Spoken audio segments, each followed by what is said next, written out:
Notre prochain intervenant est Guillaume Schupper, qui est docteur en philosophie de l'Université de Lorraine et actuellement à TER à l'Université Paris-Sorbonne, ou je devrais plutôt dire Sorbonne Université. Ses recherches en esthétique portent principalement sur les théories de la fiction.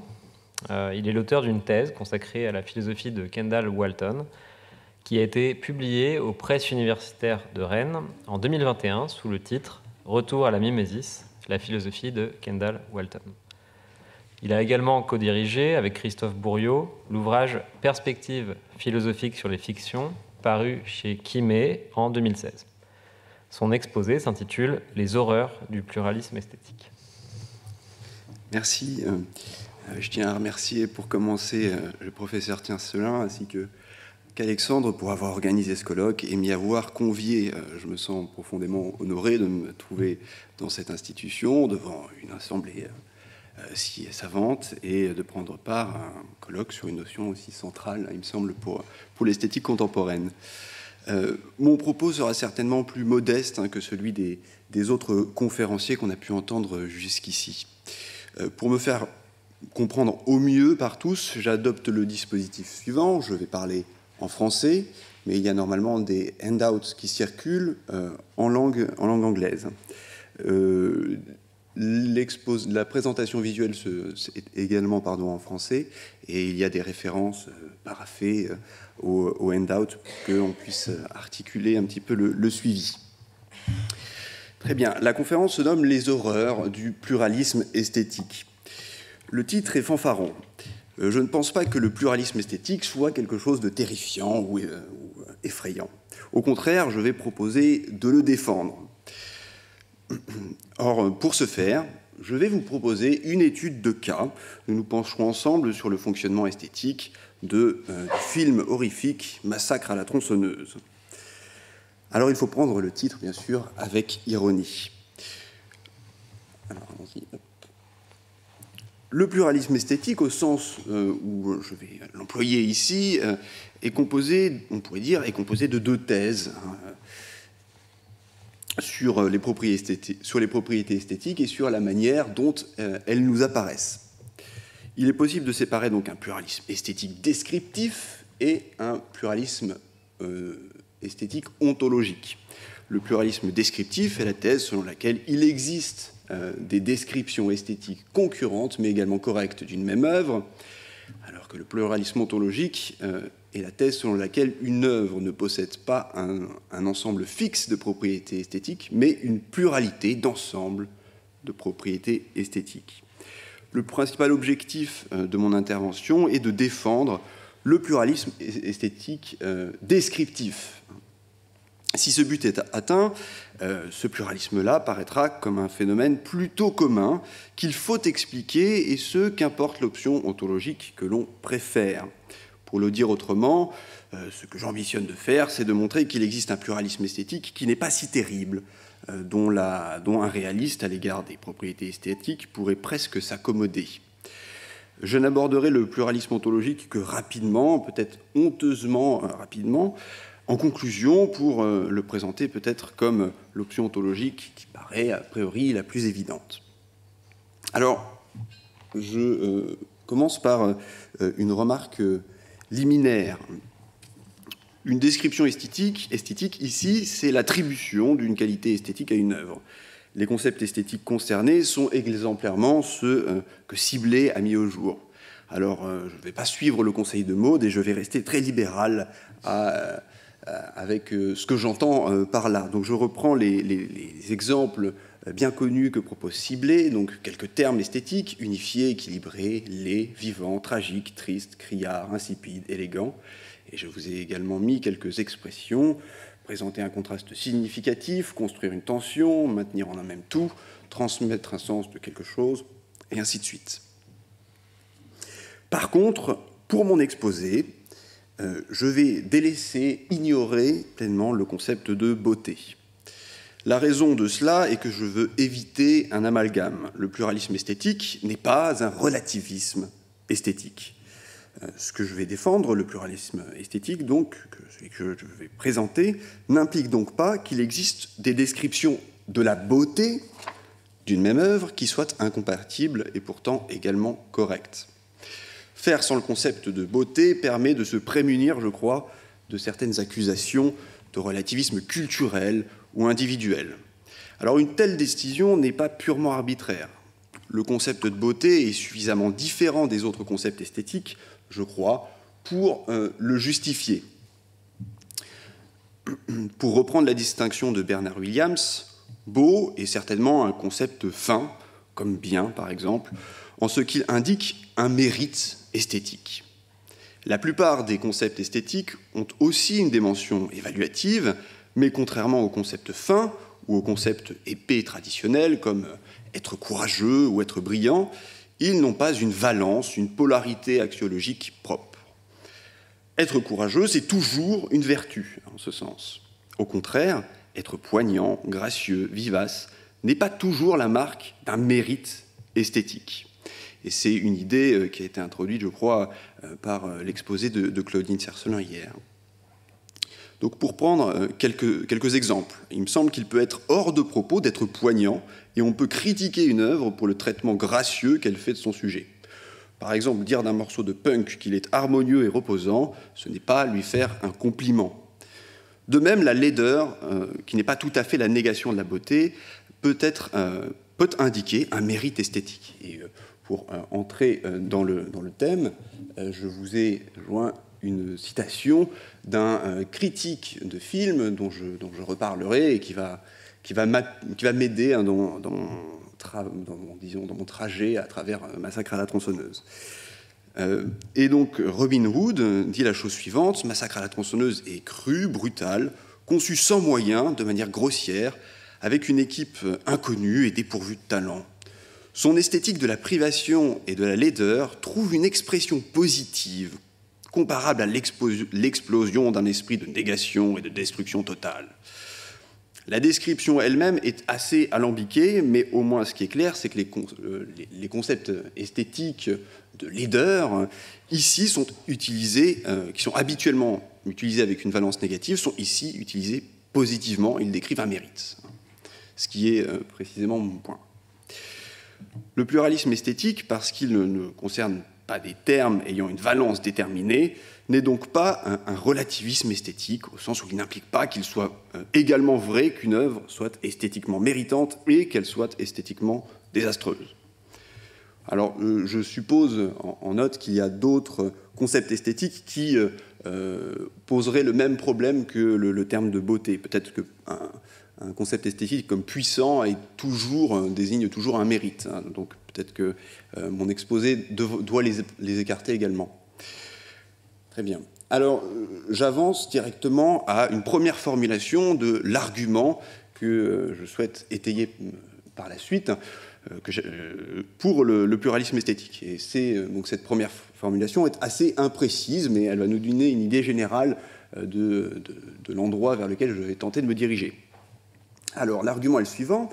Pour une œuvre donnée, prémisse 1, il y a différentes manières de percevoir ou de comprendre cette œuvre. Prémisse 2, il existe une manière particulière de percevoir ou de comprendre cette œuvre qui permet d'appréhender certaines propriétés esthétiques de l'œuvre. Et il existe une autre manière de percevoir ou de comprendre cette œuvre qui permet d'appréhender d'autres propriétés esthétiques de l'œuvre en question. Prémisse 3, les deux manières de percevoir ou de comprendre sont pertinentes et correctes, mais elles sont dans une certaine mesure en conflit. De là, on peut conclure qu'il existe des descriptions esthétiques concurrentes, mais également correctes, d'une même œuvre. Alors, ce que je vais faire à partir de maintenant, c'est essayer de préciser un peu l'argument. Et pour le préciser, je crois qu'il faut que je réussisse à clarifier un petit peu ce que j'entends par conflit, notamment dans la prémisse 3, et par manière de percevoir ou de comprendre dans les prémisses 1 et 2. Donc je vais vous proposer des interprétations particulières de ces termes-là. Au-delà de l'esthétique, en métaphysique, en philosophie de la connaissance, les formes de pluralisme font généralement appel à des descriptions concurrentes et également correctes de la même chose, même s'il faudrait peut-être mettre des guillemets autour de même chose dans ces contextes-là. Et il y a, je crois, au moins deux manières d'envisager ces caractéristiques-là. La première est celle que j'appellerais du pluralisme fort. Le pluralisme fort implique la transgression du principe de non-contradiction. Il implique tout simplement qu'il y a une description A qui est vraie et que sa négation non A est également vraie. Considérées littéralement, sans qualification, ces deux descriptions semblent entrer en conflit, en contradiction. C'est la voie que choisit Goodman, dans Manière de faire des mondes notamment, et vous avez là l'exemple qu'il propose. Première proposition, le soleil se meut toujours. Seconde proposition, le soleil ne se meut jamais. L'idée de Goodman ici, c'est que le mouvement est quelque chose de relatif, qu'il faut relativiser un cadre de référence particulier, et ce faisant, les deux énoncés sont également corrects, ils sont également vrais, mais bien sûr, si on les prend sans faire attention à ce cadre-là, eh bien, on aura l'impression qu'il y a une contradiction. Si on essaie de les conjoindre, on se retrouvera face à une contradiction. Pardon. Alors, cette forme de pluralisme fort, il me semble, est un repoussoir aréaliste. Elle va conduire notamment Goodman vers une pluralité de mondes actuels, ce que n'aiment pas, en règle générale, les relativistes, les réalistes plus classiques. Donc, vu que mon but, c'est d'être assez conciliant, je vais rechercher une alternative à ce critère-là que j'envisage de trouver chez Putnam, donc, qui défendrait plutôt un réalisme que je dirais faible. Alors, pour reprendre un petit peu son propos, Putnam propose de distinguer ce qu'il appelle le relativisme conceptuel du pluralisme conceptuel. Le relativisme conceptuel, il implique que deux descriptions qui sont cognitivement équivalentes soient incompatibles lorsqu'on tente de les conjoindre sans qualification. Ça, c'est le relativisme conceptuel. Je ne vais pas tellement m'attarder sur ce point-là. Je vous donne juste, vous voyez juste l'exemple qu'il propose et qui est à la base de son raisonnement sur cette question. Et c'est un exemple, voilà, sur les manières de compter les individus dans des mondes minimalistes. Donc voilà, un monde qui comprend 3 individus, si on les compte de manière ordinaire, en contiendra 7 si on les compte avec les outils de la méréologie, donc avec la logique de Lesniewski. Et bien sûr, cette approche-là méréologique se distingue de la manière de compter avec la théorie des ensembles, qui donnera un autre nombre d'individus. Donc voilà, c'est de ça dont il est question quand il parle de relativisme conceptuel, voilà, de descriptions cognitivement équivalentes, mais qui sont incompatibles. Donc je ne m'y attarde pas plus.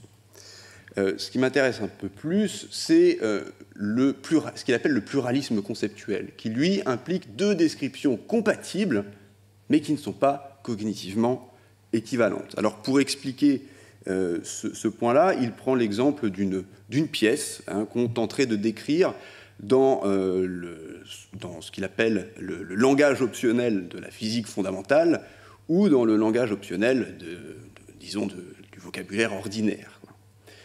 Et il va dire la chose suivante, donc le fait que le contenu de la pièce puisse être en partie décrit dans la terminologie des champs et des particules, et le fait qu'il puisse être en partie décrit en disant qu'il y a là une chaise et une table, ne sont en aucun cas incompatibles, même pas au premier abord, même pas littéralement. Et de plus, ce ne sont pas des descriptions qui sont cognitivement équivalentes. Donc, voilà l'idée qu'il présente. Donc l'argument que je vais essayer de présenter va essayer de se servir de cette idée. Donc l'argument pour le pluralisme esthétique va être un argument pour un pluralisme esthétique faible. Donc la prémisse 3, que je rappelle, les 2 manières de percevoir ou de comprendre sont pertinentes et correctes, mais elles sont dans une certaine mesure en conflit, reviendra à dire que les descriptions esthétiques en question, donc qui résultent de manière de percevoir et de comprendre, que les descriptions esthétiques en question elles résultent de manières de percevoir et de comprendre qui sont compatibles et qui ne sont pas cognitivement équivalentes. Alors, je continue. J'ai maintenant fait un sort à la question du conflit. Je passe à l'autre notion que j'essaye de clarifier, celle de manière de comprendre et de percevoir. Pour expliquer ce point-là, je vais m'appuyer allègrement sur Categories of Art de Kendall Walton, en lui empruntant sa notion de perception catégorielle, ainsi qu'une certaine thèse psychologique, et je commence par cette dernière. Donc, ce qui est au cœur de Categories of Art, c'est l'idée que les propriétés esthétiques perçues dans une œuvre varient, ou covarient, peut-être qu'il faudrait dire, avec la catégorie sous laquelle l'œuvre est perçue. Donc, l'exemple classique qu'il donne, l'expérience de pensée classique qu'il propose, je la rappelle assez brièvement, il nous propose d'imaginer une société où les peintures n'existent pas. Par contre, il existe une autre sorte d'œuvre dans cette société imaginaire qui s'appelle les Guernica, et où voilà, cette sorte d'œuvre, cette classe d'œuvres d'art regroupe des versions du Guernica, mais qui seraient toutes en bas-relief, hein, qui seraient gonflées, boursouflées d'une troisième dimension. Donc l'idée, c'est que tous ces tableaux ont les mêmes couleurs et les mêmes formes hein, que le Guernica, mais il y a donc cette troisième dimension. Et nous dit Walton, le Guernica de Picasso, pour les gens qui appartiennent à cette société imaginaire et qui lisent ce genre d'œuvre dans leur catégorie bizarre hein, des Guernica, trouveront le tableau terne, ennuyeux, froid, paisible, et ainsi de suite. Alors que pour nous, qui voyons le tableau comme une peinture, eh bien, il nous apparaîtra plutôt violent hein, et dynamique. Alors, cette idée, pour préciser un petit peu cette thèse et pour aborder la notion de perception catégorielle, je vais faire plusieurs remarques. Perception catégorielle, c'est l'idée de percevoir une œuvre sous une catégorie de l'art perceptivement distinguable, pour reprendre l'expression de Walton. Catégorie de l'art, ici, est un terme technique. Ça ne désigne pas nécessairement les genres, les styles que nous connaissons, que nous utilisons habituellement. C'est une catégorie beaucoup plus large. Ce terme technique n'est pas défini très précisément, mais ce qui est certain, c'est que une catégorie de l'art est associée à un ensemble de propriétés qu'il appelle standards, variables ou contrastandards. Alors pour lui, l'idée, c'est que toutes les propriétés matérielles, manifestes, physiques, que l'on peut percevoir dans une œuvre, eh bien, toutes ces propriétés des œuvres, elles sont soit standards, soit variables, soit contrastandards, relativement à une certaine catégorie de l'art perceptivement distinguable. La définition ou la caractérisation qu'il donne de ces propriétés est la suivante. Une propriété standard, c'est une propriété donc une propriété standard relativement à une certaine catégorie, c'est une propriété dont l'absence tend à exclure l'œuvre de la catégorie en question. Une propriété variable, c'est celle dont la présence ou l'absence ne tendent ni à inclure ni à exclure l'œuvre de la catégorie. Et une propriété contrastandard, c'est une propriété dont la présence tendra à exclure l'œuvre de la catégorie.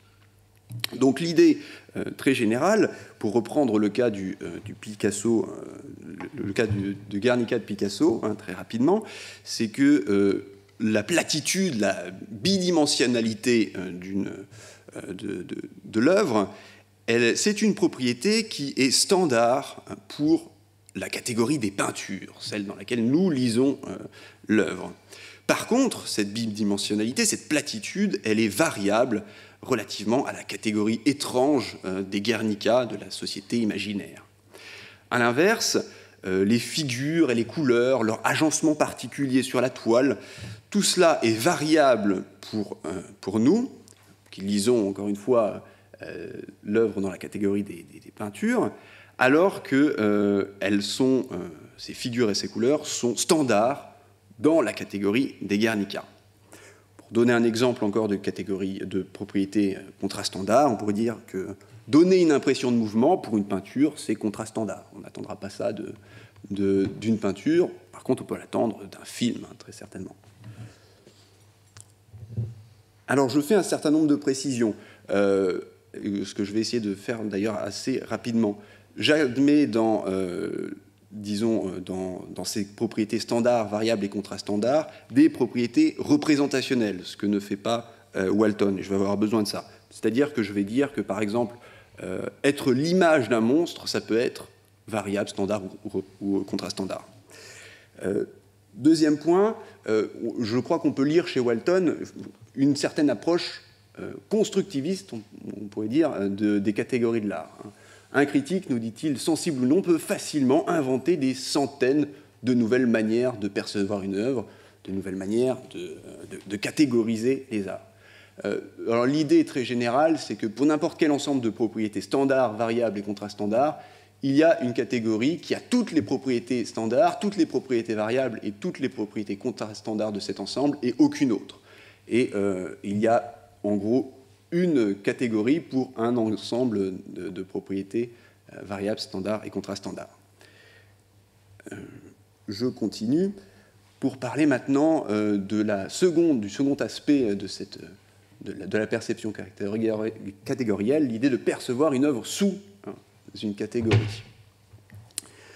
La perception catégorielle ne résulte pas d'un raisonnement. On ne perçoit pas d'abord le cadre, la toile, son grain, la surface colorée, que l'on reconnaît comme étant standard pour finalement réussir à percevoir catégoriellement. Ça ne se passe pas comme ça. Au contraire, Walton nous dit, la perception catégorielle consiste à percevoir la gestalt d'une catégorie dans une œuvre.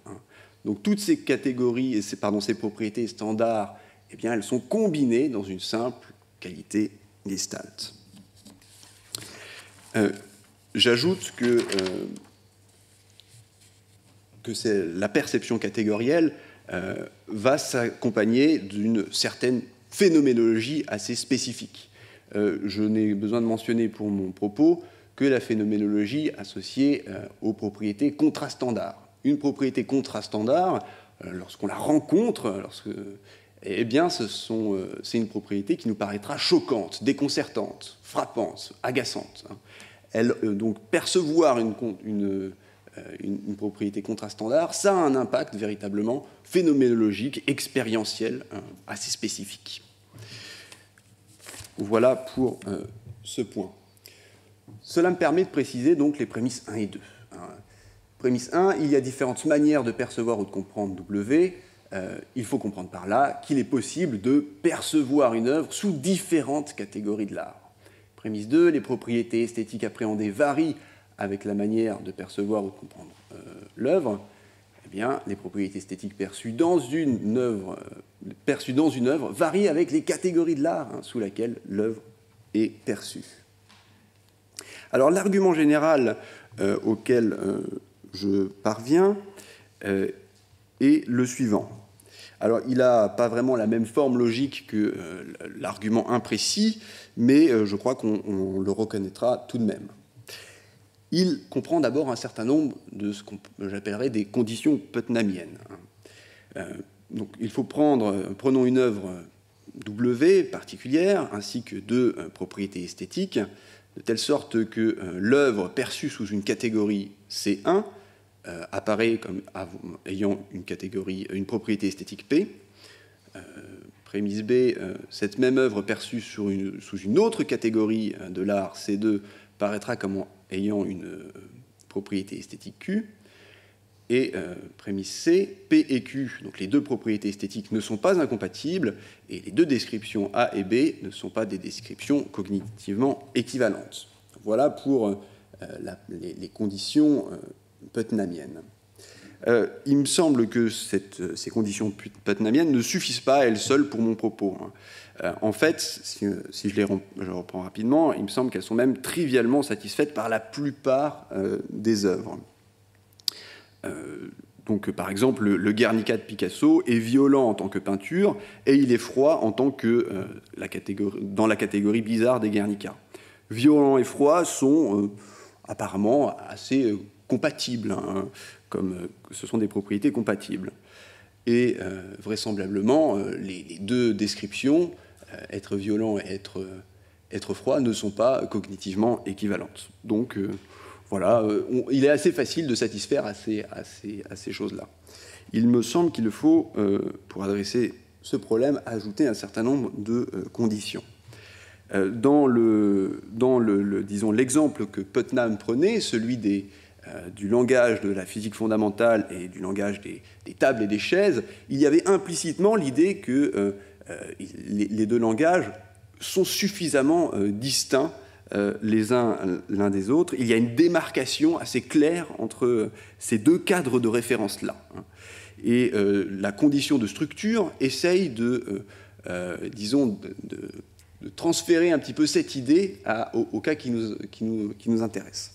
Donc je la formule de la manière suivante. Les deux catégories de l'art en question ne peuvent pas être réduites l'une à l'autre ou subsumées l'une sous l'autre. Il n'y a pas non plus de catégorie supplémentaire, ces trois qui combinent sans contradiction les caractéristiques standards et contrastandards de C1 et C2. Et enfin, j'ajoute, condition de correction, il est correct de percevoir l'œuvre sous la catégorie C1 et il est correct de percevoir l'œuvre sous la catégorie C2.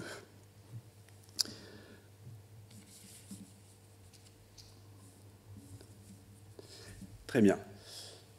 Alors, à mon sens, s'il existe une œuvre qui satisfait à toutes ces conditions, alors il existe des descriptions esthétiques concurrentes, mais également correctes d'une même œuvre. Maintenant, il reste à prouver qu'il existe bien une œuvre qui satisfait à toutes ces conditions. Ce pourquoi je propose une étude de cas. Alors, pour prouver ça, j'ai voulu initialement choisir une œuvre plutôt populaire et qui ne prête pas à une somme folle d'interprétations. Mon idée était de suggérer un raisonnement inductif. Si une œuvre qui est sans grande prétention culturelle et sans penchant pour les sophistications, si une telle œuvre, elle provoque bien du pluralisme descriptif, alors vraisemblablement toutes les œuvres sont habitées par le même phénomène. Vous en jugerez, mais je crois que finalement mon analyse s'avère un peu trop spécifique pour être généralisée de cette façon. Donc je préviens disons que le choix n'était peut-être pas si avisé que ça. Alors donc je vous ai promis de vous parler de Massacre à la tronçonneuse. Ce film raconte une série de crimes que le film présente comme des événements s'étant réellement produits. Je vous laisse lire en petit les accroches. Son décor est la campagne texane et le milieu ouvrier. Tout se passe dans les environs d'un grand abattoir employant bon nombre des locaux. 5 amis en vadrouille dans la région font un voyage en van. Une panne d'essence les force à s'arrêter. À l'écart de la route, ils trouvent une maison isolée qu'ils vont l'un après l'autre visiter. Malheureusement, l'habitant du lieu est Leatherface, c'est son nom, celui qui porte un visage humain en masque. Leatherface les assomme et les découpe un par un. Une fille parvient à s'enfuir et se réfugie chez un marchand. Manque de chance, le marchand est le père de Leatherface. Il la ramène dans la maison familiale. On apprend qu'elle habite 3 générations d'ouvriers abatteurs qui ont pour habitude de tuer et manger les êtres humains plutôt que les animaux. Après un dîner très étrange, la fille parvient à s'enfuir. Leatherface la pourchasse sans la rattraper. The end. Il y a 2 sortes de qualités gestalt qu'on peut repérer, je crois, dans Massacre à la tronçonneuse. Les plus évidentes, ce sont, disons qu'il a un look horrifique. Il y a un ensemble de catégories de l'art qui sont liées à l'horreur, sous lequel le film peut être regardé. De manière de manière un peu générale, on peut dire que cette gestalt horrifique, elle peut être incarnée par l'idée générale qu'on pourrait avoir de films d'horreur, de films horrifiques, pour lesquels les caractéristiques standards seraient la bidimensionnalité, le fait de donner une impression de mouvement et de présenter une créature monstrueuse. Donc ça serait certaines des caractéristiques standards d'un tel genre. Alors, créature monstrueuse est ici une caractéristique représentationnelle donc, que je me permets d'appliquer ainsi que je l'ai annoncé. Je ne peux pas ici, comme Noël Carroll, en appeler à l'émotion de terreur ou de dégoût, car j'ai besoin effectivement de caractéristiques qui soient perceptibles.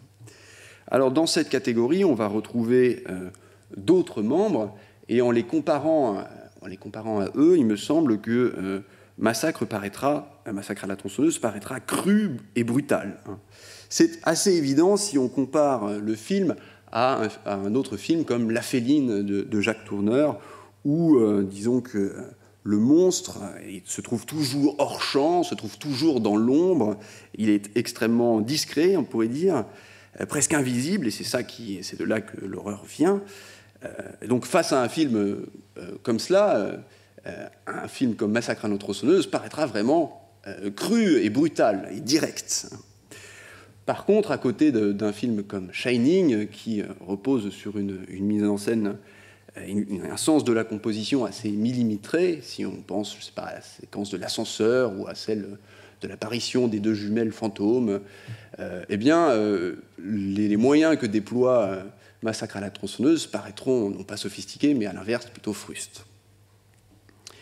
On peut prendre un autre genre, celui du film gore, qui sera centré sur la torture physique, sur le fait de montrer des litres de sang et sur le fait de montrer la couture, montrer qu'on utilise des marionnettes et jouer un petit peu de l'apparence fausse des effets spéciaux. Donc dans une telle catégorie, Massacre à la tronçonneuse paraîtra, je pense, efficace, mais relativement économe. Il n'y a pas de litres de sang et il n'y a pas beaucoup de mannequins, d'effets spéciaux ou de maquillage en latex, contrairement par exemple aux centaines de litres de sang, de faux sang, et aux centaines d'effets spéciaux qu'on retrouve dans un film comme Branded de Peter Jackson. Donc les effets gore de Massacre à la tronçonneuse, on pourrait dire, sont relativement sobres. Enfin, dans une autre catégorie, celle des slashers. Donc le slasher est un genre qui est très codifié. Donc j'ai repris certains de ces codes dans la caractérisation des propriétés standards. Voilà, tournant autour de la présence d'un meurtrier aux attributs physiques monstrueux, et à certains procédés narratifs, comme voilà, le fait qu'il faut qu'il y ait une survivante, une dernière survivante à la fin de l'histoire. Dans une telle catégorie, Massacre paraîtra, je crois, criard et grossier. Il ne mise pas, contrairement à un film comme Scream de Wes Craven, sur la construction d'une tension où on s'attend à tout moment à voir débarquer le tueur. Au contraire, on mise ici plutôt sur la découverte progressive d'éléments macabres. À fur et à mesure que les personnages explorent la maison, ils vont découvrir des choses de plus en plus horribles. Alors, la première chose que l'on voit, c'est un mur qui est empli de trophées de chasse, brillamment exposés. Et voilà, on finira par voir tout le mobilier de la maison qui est en fait construit à partir d'ossements humains. Voilà, donc on va progressivement de plus en plus vers, disons, ce genre de découverte. Et c'est, je crois, ce qui permet à Robin Wood de dire que le film exprime positivement la laideur. Il utilise voilà, tous ces effets-là et tous ces mobiliers pour voilà, avoir une expression positive de la laideur. Alors, il faut que j'accélère un petit peu. Il y a quelque chose d'autre qu'on peut retrouver, d'assez différent qu'on peut retrouver dans le film. Et j'entends par là, on peut retrouver également un certain nombre d'effets comiques qui détonnent plutôt avec tout cet attirail d'effets horrifiques. Et pour vous en parler brièvement, je vais vous parler donc de ce que Robin Wood propose. Il nous propose de lire ce film dans la catégorie des comédies grotesques. Et ce, à plusieurs raisons qui sont mentionnées ici. Donc Leatherface, par exemple, dans une certaine scène, chasse Sally avec sa tronçonneuse. Il est incapable de s'arrêter, il est incapable de tourner. il dérape comme un personnage animé, comme le personnage animé d'un cartoon. Dans une autre scène, on voit Leatherface pomponné, habillé d'une veste, d'une cravate, d'une perruque neuve, parce qu'il s'est habillé pour un dîner formel avec le grand-père de la famille. Et enfin, dans une autre scène encore, un peu plus loin, on assiste à une farce macabre des tentatives infructueuses du grand-père à tuer Sally d'un coup de marteau. Donc on voit, je vous ai mis quelques images pour prendre la mesure de la chose, du caractère un peu grotesque des personnages, du décor. Bon, on retrouve également les éléments de décor construits à partir d'ossements humains et animaux que j'évoquais un peu plus tôt. On remarque notamment le design de la lampe, assez original. Et voilà, l'une des scènes que Wood évoquait, les tentatives infructueuses du grand-père, qui a besoin d'assistance pour tenir le marteau, parce que vous voyez qu'en fait, il ressemble presque déjà, il a l'air d'être déjà momifié. Il n'est pas capable de tenir le marteau, mais on veut lui faire l'honneur d'exécuter la prisonnière, mais bon, ça ne marchera pas trop. Donc il y a un côté vraiment grotesque ici. Donc perçu comme une comédie grotesque, cette Massacre à la tronçonneuse paraît extravagant et voire même ridicule. Ce qu'il y a d'intéressant, c'est que, continue Wood, le sens fondamental de l'horreur du film est intimement lié à un sens fondamental de l'absurde. En fait, le côté ridicule et extravagant va finir par alimenter peut-être l'expression de la folie et du chaos qui règne dans le film. Alors je vais passer sur les autres, cet aspect-là, pour revenir un peu plus rapidement sur l'argument. Donc on peut reprendre nos conditions putnamiennes. Massacre à la tronçonneuse, perçu dans une catégorie horrifique, celle que l'on veut, paraîtra brutal, fruste, grossier, criard, et ainsi de suite. Perçu dans une catégorie plutôt grotesque, il paraîtra extravagant et ridicule. La brutalité et l'extravagance ne sont pas des propriétés incompatibles, et les deux premières descriptions A et B ne sont pas des descriptions cognitivement équivalentes. Donc on a, je crois, réussi à parler à satisfaire ces conditions-là. Qu'en est-il des conditions de structure et de correction? Il faut pouvoir dire donc que ces catégories horrifiques et grotesques, elles sont en un certain sens incompatibles, irréductibles l'une à l'autre, et elles sont également correctes. Alors pour parvenir à ce point-là, à prouver que le film satisfait ces dimensions-là, j'ai besoin d'introduire une distinction entre deux fonctions que peuvent avoir les propriétés contrastandards. Et pour ça, voilà, j'ai déjà introduit les éléments qui me permettent de le faire. Donc, dans une perception catégorielle donnée, il y a deux fonctions que les propriétés contrastandards peuvent avoir.